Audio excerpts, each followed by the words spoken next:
சென்னை கலைவாணர் அரங்கில் நடைபெறும் India cements நிறுவனத்தின் பவள விழாவில் மத்திய உள்துறை அமைச்சர் அமித் ஷா உரையாற்றி வருகிறார். அதனை நேரலையில் பார்க்கலாம்.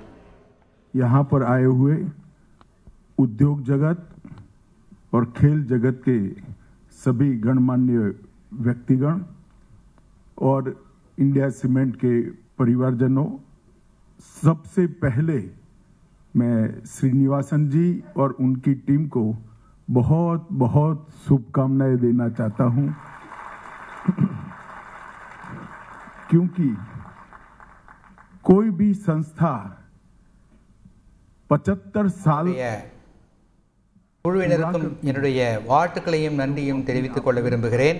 वो क्षेत्र में अपने को साबित कर कर लीडर के रूप में उभरती है, तभी 75 साल की जर्नी समाप्त ஒரு துறையில் தன்னுடைய அனைவருக்கும் வணக்கம்.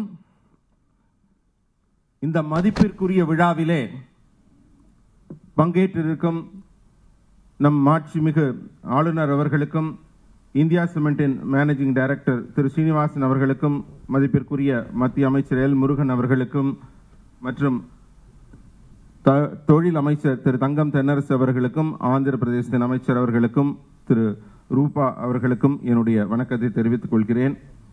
இந்த விழாவில் பங்கேற்றிருக்கும் அனைத்து ஊழியர்களுக்கும், அதிகாரிகளுக்கும், விளையாட்டுத்துறையை சேர்ந்தவர்களுக்கும் என் வாழ்த்துக்களை தெரிவித்துக் கொள்கிறேன். முதல்ல நான் திரு ஸ்ரீனிவாசன் அவர்களுக்கு என்னுடைய நல்வாழ்த்துக்களை தெரிவித்துக் கொள்கிறேன். என்னுடைய நண்பர். அவருக்கு ஏன்னா 75 ஆண்டு காலம் ஒரு நிறுவனம் பூர்த்தி செய்கிறது என்றால் அவர்கள் அந்த துறையின் மிகப்பெரிய தலைவர்களாக, லீடர்களாக இருக்கிறார்கள் என்று அர்த்தம். அது மாதிரி ஒரு அற்புதமான சாதனை செய்ததற்காக முதலில் இந்தியா சிமெண்ட்ஸ் நிறுவனத்திற்கும் திரு ஸ்ரீனிவாசன் அவர்களுக்கும் என் நல்வாழ்த்துக்களை தெரிவித்துக் கொள்கிறேன். मित्रों, सबसे पहले तो मैं श्रीनिवासन जी ने कहा कि वो मेरा धन्यवाद करेंगे. मैं श्रीनिवासन जी को कहना चाहता हूं, मेरे और उनके बीच में धन्यवाद का रिश्ता नहीं है. मैंने आपको इंडस्ट्री के अंदर काम करते हुए बहुत नजदीक से नहीं देखा है, मगर श्रीनिवासन जी को याद भी नहीं होगा, जब वो चेस एसोसिएशन से जुड़े थे तब मैं गुजरात चेस एसोसिएशन का अध्यक्ष था, और जब वो सेक्रेटरी और चेयरमैन बने बीसीसीआई के, तब मैं गुजरात स्टेट क्रिकेट एसोसिएशन का अध्यक्ष था. मैंने स्पोर्ट ऑर्गेनाइजेशन के अंदर श्रीनिवासन जी को काम करते हुए देखा है. स्पोर्ट्स ऑर्गेनाइजेशन पारदर्शी चलाना, स्पोर्ट्स ऑर्गेनाइजेशन के अंदर जितनी भी संभावनाएं पड़ी है, पॉसिबिलिटी पड़ी है, उसको 100% एक्सप्लोर करना, और स्पोर्ट पर्सन जो हमारे खिलाड़ी है उनके जीवन को बेहतर बनाने के लिए श्रीनिवासन जी ने देश में एक नया रास्ता सबको दिखाया. இந்த நண்பர்களே, இந்த விழாவில் பேசுகையில் திரு ஸ்ரீனிவாசன் அவர்கள் முதல்ல நன்றி உரை சொல்கிறேன் என்று சொல்லியிருந்தார். நான் அவர்கிட்ட சொன்னேன், நட்புக்கு இடையில நன்றி உணர்வே தேவையில்லை, அதனால நமக்குள்ள இருக்கிற நட்புக்காக நீங்க நன்றி சொல்ல வேண்டாம் அப்படி சொல்லியிருந்தேன். எங்களுக்குள்ள இருக்க நட்பு விளையாட்டுத்துறை மூலமாக வளர்ந்தது. அவர் எப்ப சென்னை கிரிக்கெட் அசோசியேஷனுக்கு தலைவராக இருந்தபோது நான் குஜராத் கிரிக்கெட் அசோசியேஷனுக்கு தலைவராக இருந்தேன். பின்னர் இந்திய தலைமை எடுத்த போது கூட நானும் குஜராத்தில் கிரிக்கெட் தொடர்பாக எங்களுக்குள்ள ஒரு நல்ல உறவு மலர்ந்து கொண்டிருந்தது. விளையாட்டுத்துறையை பொறுத்த வகையிலே அவருடைய சிறப்பு அம்சம் என்னவென்றால், எத்தனை வாய்ப்புகள் இருக்கிறதோ அத்தனை வாய்ப்புகளையும் 100% வெற்றியாக மாற்றக்கூடிய திறமை திரு ஸ்ரீனிவாசன் அவர்களுக்கு உண்டு. அதே போல விளையாட்டு வீரர்களுக்காக அதிகம் அவர் நலனுக்காகவும் உயர்வுக்காகவும் பாடுபட்டவர் திரு ஸ்ரீனிவாசன் அவர்கள். आज इंडिया सीमेंट की 75वीं वर्षगांठ पर हम सब एकत्रित आए हैं. स्वाभाविक रूप से जिस जमाने में SNN संकलिंगा और श्री TS नारायण स्वामी ने ये साहस शुरू किया होगा, उनको भी मालूम नहीं होगा कि उनका बोया हुआ एक बीज वटवृक्ष बनकर देश के विकास में इतना कंट्रीब्यूट करेगा। இன்று இந்தியா சிமெண்ட்ஸ் நிறுவனத்தின் 75வது ஆண்டு விழா என்ற மிகப்பெரிய இலக்கை எட்டியிருக்கிறது. இதை தொடங்கிய திரு டி.எஸ். நாராயணசாமி அவர்கள் கூட நினைத்திருந்திருக்க மாட்டார். நாம் நடப்போகும் இந்த ஒரு சிறிய விதை மிகப்பெரிய ஆலமரமாக வளர்ந்து அனைவருக்கும் பலன் தரப்போகிறது என்ற எண்ணம் இருந்திருக்காது. அந்த அளவு இது மிகப்பெரிய வளர்ச்சியை பெற்றிருக்கிறது. किसी भी देश को विकास के रास्ते पर चलने के लिए उसकी प्राथमिक रिक्वायरमेंट है, बेसिक रिक्वायरमेंट है कि इसका इंफ्रास्ट्रक्चर अच्छा हो। और जब इंफ्रास्ट्रक्चर अच्छा बनाना होता है तो उसकी बेसिक रिक्वायरमेंट है कि वो देश सीमेंट के उत्पादन में आत्मनिर्भर बने, सीमेंट के उत्पादन में स्वयं अपने ही देश में अपनी रिक्वायरमेंट से ज्यादा सीमेंट बनाए। और मैं कह सकता हूं कि इंडिया सीमेंट ने सीमेंट के क्षेत्र में एक फाउंडर इंडस्ट्री के नाते बहुत बड़ा कंट्रीब्यूशन देकर आज 15.5 मिलियन टन की क्षमता और 10 फैक्ट्री के साथ स्वयं को इस फील्ड की सबसे अग्रणी कंपनियों में से एक कंपनी बनाया है। எந்த தேசத்திலும் வளர்ச்சி என்பது கட்டமைப்பை பொறுத்து தான் அமைகிறது. அந்த நாட்டில் இருக்க கட்டமைப்புகள் எவ்வளவு உயரம் இருக்கோ அந்த அளவுக்கு நாட்டின் வளர்ச்சி இருக்கும். அப்ப கட்டமைப்பு எப்படி இருக்க வேண்டும் என்றால் அந்த சிமெண்ட் நல்ல தரமானதாக வளமானதாக அந்த சிமெண்ட் நன்றாக இருந்தால் தான் கட்டமைப்பு வளமாக இருக்க முடியும்.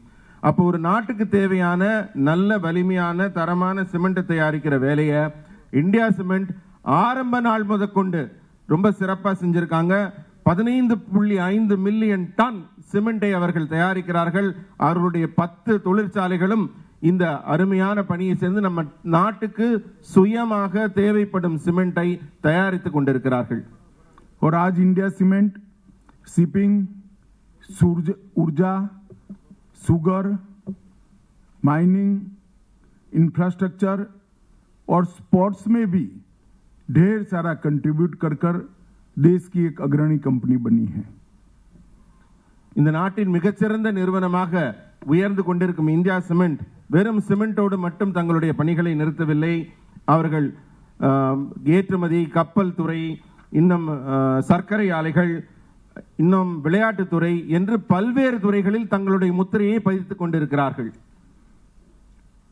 और मैं निसंकोच कहना चाहूंगा कि आज इंडिया सीमेंट जहां पर खड़ी है ये कंपनी को बनाने में और यहां तक पहुंचाने में श्रीनिवासन जी की सूझबूझ और उनके अथक परिश्रम का बहुत बड़ा योगदान है. இந்த நிறுவனத்தை இத்தனை உயரத்திற்கு கொண்டு சென்று பல்வேறு பரிமாணங்களில் பரிமளிக்கக்கூடிய வகையிலே உயர்த்தியதில் திரு ஸ்ரீனிவாசன் அவர்களின் பங்கு மிக அரியது, மிக பெரியது.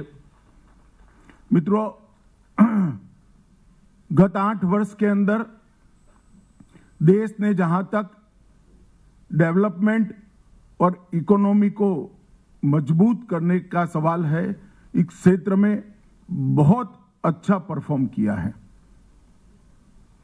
நண்பர்களே, நம்முடைய நாடு வளர்ச்சி பாதையை நோக்கி மிகவும் வலிமையாகவும் மிகவும் சிறப்பாகவும் செயல்பட்டு கொண்டிருக்கிறது இந்த வேளையில்.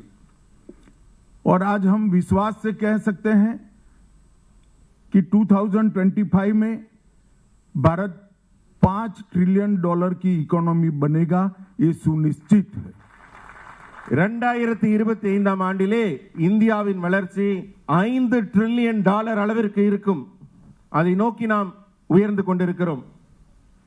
और ये इसलिए कह सकते हैं कि 8 ही साल के अंदर भारत की अर्थव्यवस्था 11वें पायदान से लेकर 5वें पायदान तक का सफर तय कर चुकी है. 11वें नंबर से हम 5वें नंबर पर ब्रिटेन को पीछे छोड़कर आज दुनिया की अर्थव्यवस्थाओं में 5वें नंबर पर है. கடந்த 8 ஆண்டுகளில் இந்தியாவின் வளர்ச்சி எந்த அளவுக்கு முன்னேற்றிக் கொண்டிருக்கிறது என்றால் உலக நாடுகளின் வளர்ச்சியிலே பட்டியலில் பார்த்தால் 11வது இடத்தில் இருந்த இந்தியா தற்போது 5வது இடத்திற்கு முன்னேறி இருக்கிறது. हाल ही में एक रिपोर्ट आई है मॉर्गन स्टैनले की, जो बताती है कि 2027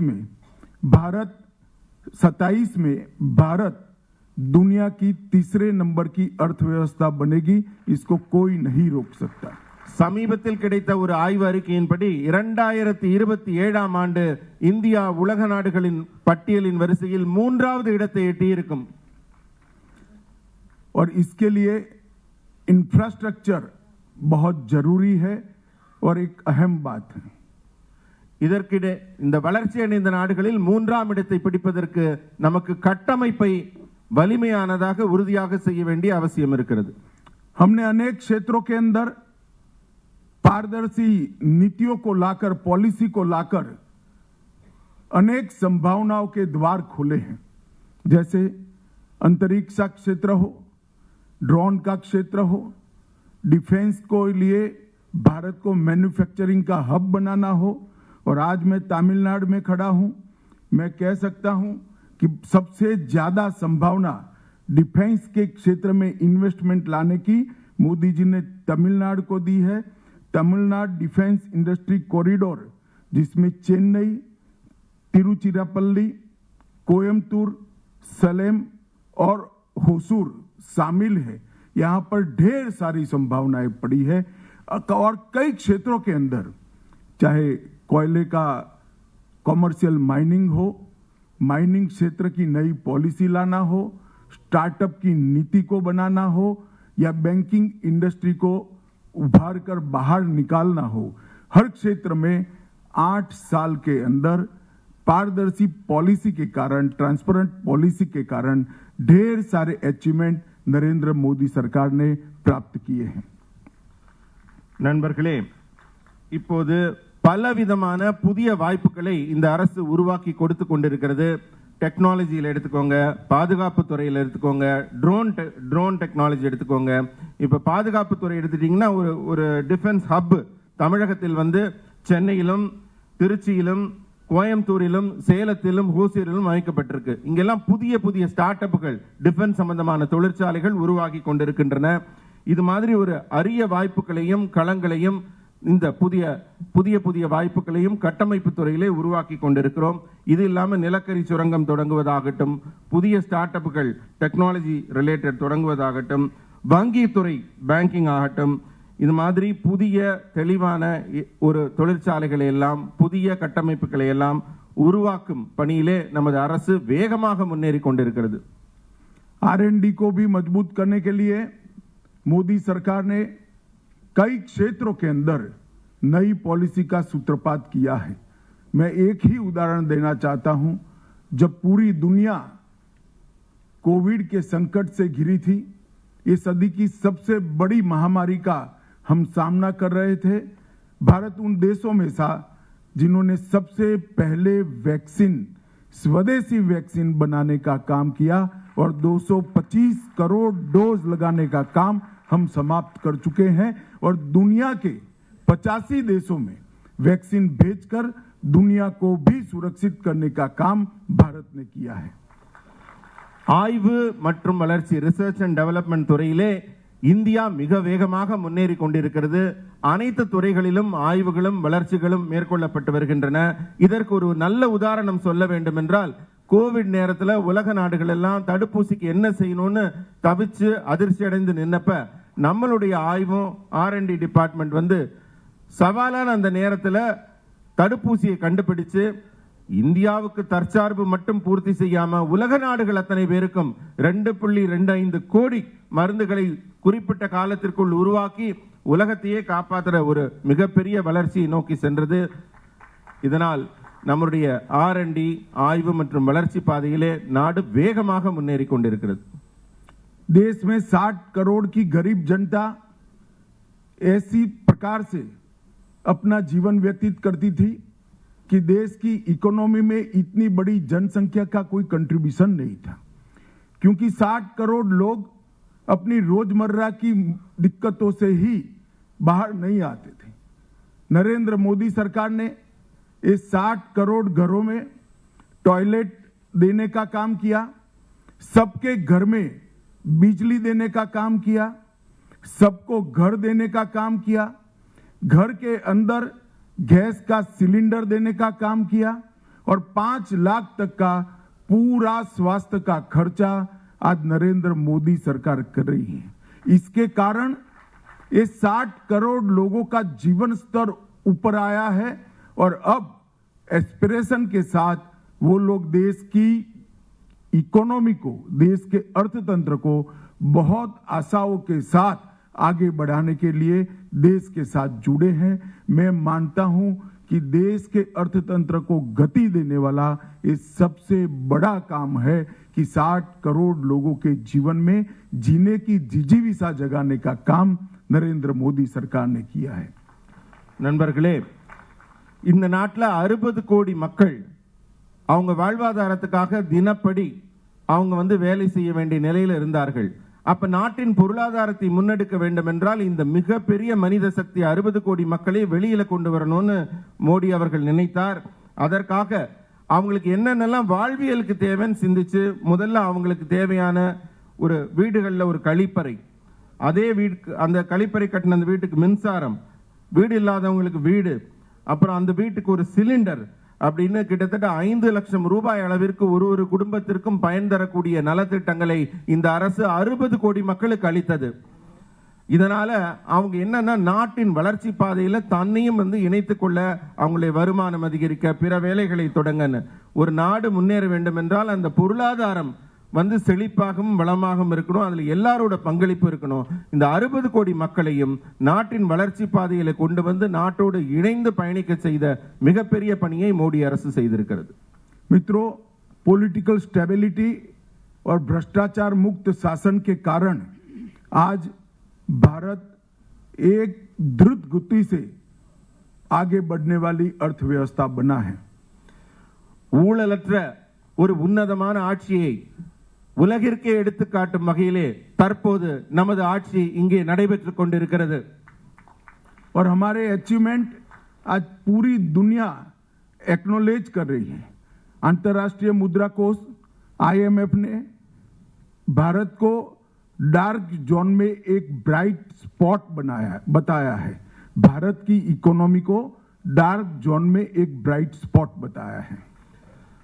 உலக பணத்திற்கான IMF நிறுவனம் என்பது இந்தியாவை எப்படி வர்ணிக்கிறது என்றால், இந்த கண்டத்திலேயே இருண்ட பகுதியில் ஒரு ஒளிமயமான வெளிச்சமாக இந்தியா தெரிகிறது என்று வர்ணிக்கக்கூடிய அளவிலே இந்தியாவுடைய வளர்ச்சி முன்னேறி கொண்டிருக்கிறது. IMF के अनुमानों के अनुसार 2022-23 में भारत 6.8% की GDP के साथ G20 में दूसरे नंबर पर रहेगा. 2023-24 ஆண்டிலே G20 கணக்கின்படி பார்த்தால் இந்தியா 2ஆம் இடத்திற்கு முன்னேறக்கூடிய மிக அரிய வாய்ப்பு இருக்கிறது. और IMF के ही अनुमान के अनुसार 2023-24 में 6.1% की GDP के साथ G20 में भारत सबसे पहले रहेगा. அதே இந்தியன் மானிட்டரி ஃபண்ட் நிறுவனத்தின் அறிக்கையின்படி பார்த்தால் 2023 ஆண்டு நம்மளுடைய GDP 6% அதிகரித்து G20 நாடுகள் மத்தியிலே இந்தியா முதலிடத்திற்கு முன்னேறும். भारत सरकार ने एक्सपेंडिचर पर फोकस किया है और 2022-23 का कैपिटल एक्सपेंडिचर पिछले वर्ष की कंपैरिजन में 46.8% ज्यादा हुआ है. இந்தியாவுடைய கேபிட்டல் எக்ஸ்பெண்டிச்சர் என்ற மூலதன செலவுகளின் எண்ணிக்கை 46.8% இருக்கிறது. இது தொழில் வளர்ச்சியை ஊக்குவிப்பதற்கு மிகப்பெரிய வரப்பிரசாதமாக அமையும் 2022-23 ஆண்டு கணக்கின்படி. GST कलेक्शन भी अक्टूबर 2022 में 1,51,718 करोड़ था. 1,51,780 करोड़ रुपीस, जो अब तक के कलेक्शन में दूसरा हाईएस्ट आंकड़ा है. இதுவரை நாட்டிலே GST வசூலிக்கப்பட்ட தொகையில் இரண்டாவது மிகப்பெரிய தொகையாக 1,51,760 கோடி 1.5 லட்சம் கோடிக்கு மேல் 2024ஆம் ஆண்டுக்கான ஜிஎஸ்டி தொகை வசூலிக்கப்பட்டு அதிலும் ஒரு சாதனை நிகழ்த்தப்பட்டிருக்கிறது. और अक्टूबर में यूपीआई से ट्रांजैक्शन की वैल्यू 12.11 लाख करोड़ है. இந்த செல்போன்லயே வங்கி பரிமாற்றம் எல்லாம் பண்ற ஒரு மிகப்பெரிய வளர்ச்சியை நாடு சந்தித்துக் கொண்டிருக்கிறது. அந்த யூபிஐ டிரான்சாக்ஷன்ல பாத்தீங்கன்னா 12.11 லட்சம் கோடி அளவிற்கு இந்தியாவில் பண பரிமாற்றம் இந்த டிஜிட்டலி நடக்கிறது யூபிஐ மூலமாக. अक्टूबर में व्हीकल की सेल्स 21 लाख यूनिट की है, जो लास्ट ईयर की कंपैरिजन में 7 लाख व्हीकल की सेल्स को वृद्धि बताती है. வாகன விற்பனையின் உயர்ச்சி கூட நிறைய உயர்ந்து கொண்டிருக்கிறது. வாகன விற்பனை இந்த அக்டோபர் மாதம் வந்திருக்கும் கணக்கின்படி பார்த்தால் கடந்த ஆண்டை விட 7 லட்சமாக இருந்த வாகன விற்பனை இது 21 லட்சமாக உயர்ந்திருக்கிறது. नरेंद्र मोदी सरकार ने तमिलनाडु के विकास के लिए भी बहुत मन के साथ फोकस कर तमिलनाडु को प्रायोरिटी क्षेत्र बनाया है. நம் பாரத பிரதமர் திரு நரேந்திர மோடி அவர்கள் தமிழகத்தின் மீது ஒரு தனி கவனம் செலுத்துகிறார். தமிழகத்தின் முன்னேற்றத்தை பற்றி மிகவும் அக்கறையோடு விசாரிக்கிறார். அதனால தமிழகத்தின் பற்றிய ஒவ்வொரு சிறு சிறு நிகழ்வையும் வளர்ச்சியையும் அவர் கூர்ந்து கவனித்துக் கொண்டிருக்கிறார். मित्रों, मैं कुछ आंकड़े जरूर कहना चाहता हूं. 2009 से 14 जब यूपीए की सरकार थी देश में, तब टैक्स डिवोल्यूशन के 62,000 करोड़ रुपीस तमिलनाडु को मिलते थे और अब यही 5 साल में 62,000 की तरह जगह 1,19,455 करोड़ रुपीस मिलते हैं. 91% की इंक्रीज है. தமிழகத்திற்கான வரி மத்திய அரசு வசூலிக்கும் வரியில கொடுக்கக்கூடிய பகிர்மான தொகை இதற்கு முன்னால் இந்த தமிழகம் பெற்ற தொகை 62,000 கோடி.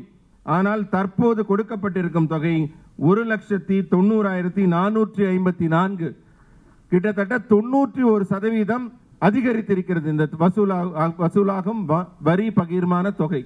और ग्रांटिंग एड 35,000 करोड़ थी, इसको बढ़ाकर 95,734 करोड़, 171% का ग्रोथ है. அதே போல மத்திய அரசு கொடுக்கக்கூடிய கிராண்ட் அவங்களுக்காக கொடுக்கக்கூடிய தொகை 35,000 கோடியிலிருந்து 95,000 கோடிக்கு மேல் கிட்டத்தட்ட 171% உயர்ந்திருக்கிறது.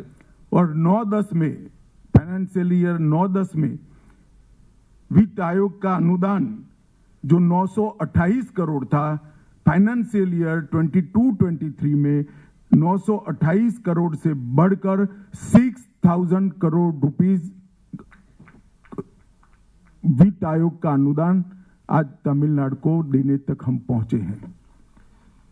இதே போல ஒவ்வொரு துறையிலும் ஆண்டு கணக்கு 9-10ல 918 இருந்த புள்ளிகள் இப்ப 22-23ல 6,000 அந்த புள்ளிகள் உயர்ந்திருக்கிறது. तमिलनाडु में नेशनल हाईवे पर ईयरली 8,700 करोड़ का व्यय भारत सरकार ने किया है. 8,700 करोड़ फॉर नेशनल हाईवे. தேசிய நெடுஞ்சாலைக்காக செயல் கொடுக்கப்படும் தொகை 8,900 கோடியாக தற்போது உயர்ந்திருக்கிறது. भारतमाला परियोजना के तहत 91,570 करोड़ रुपीस के 2,800 किलोमीटर के रोड को, इसके प्रोजेक्ट को अप्रूव कर काम चालू कर दिया गया है. பாரத்மாலா சாலை திட்டத்தின் கீழ் 2,800 கிலோமீட்டர் நீள சாலை உருவாக்குவதற்காக 91,570 கோடி ரூபாய் ஒதுக்கப்பட்டுள்ளது. और 64 प्रोजेक्ट्स जिसकी वैल्यू होती है 47,589 करोड़, वो भारत सरकार ने तमिलनाडु को दिए हैं. இதுபோல தமிழகத்திலே 64 சாலை திட்டங்களை உருவாக்குவதற்காக 47,589 கோடி ரூபாய் ஒதுக்கப்பட்டுள்ளது. 1,000 मेगावाट की नवेली थर्मल विद्युत परियोजना शुरू की गई है. 1,000 करोड़. 1000 கோடி ரூபாய் செலவிலே நெய்வேலி எரிசக்தி அந்த சுரங்கத்திலே எரிசக்தி மூலம் மின்சாரத்தை உருவாக்கும் ஒரு திட்டம் உருவாக்கப்பட்டுள்ளது. चेन्नई मेट्रो फेज 1 का एक्सपांशन 3,770 करोड़ रुपए से किया गया है. 3,770 crores. சென்னை மெட்ரோ திட்டத்திற்காக இரண்டாவது கட்டம் phase 2 உருவாக்குவதற்காக 3,770 கோடி ரூபாய் ஒதுக்கப்பட்டுள்ளது.